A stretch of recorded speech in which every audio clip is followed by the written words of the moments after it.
Что делать, если вы забыли слово по-татарски? Не паникуйте, ведь у татар есть отличное секретное слово, которое превращает существительное в действие. И это слово «итерге». Давайте посмотрим. Гафу – это прощение.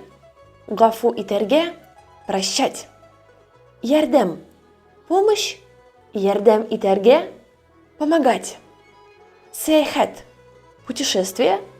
Если вы добавите итерге после этого слова, то получится сейхет итерге – путешествовать. Итерге – это прекрасное слово-переходник, и оно может прекрасно сработать, если вы знаете, как это можно использовать.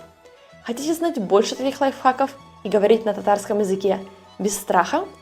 В таком случае мой видеокурс для начинающих «Татарский язык с нуля» – отличный вариант для вас.